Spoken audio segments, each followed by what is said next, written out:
as you are changing the watermelon noses to the egg size, use the tool to change this one.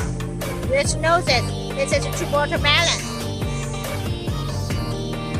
Now we change the watermelon noses to in this tool.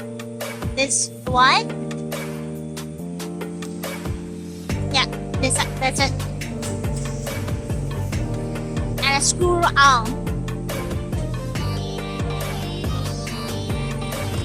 Now we are testing. This is the watermelon. That one is the egg. We are testing two different rooms.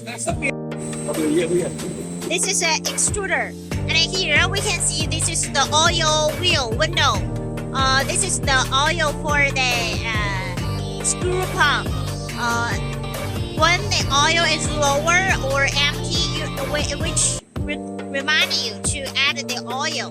And here, because the extruder noses is also heated by water, it has heater inside. This is a two holes you can see here, which means here the lower hole is water inlet.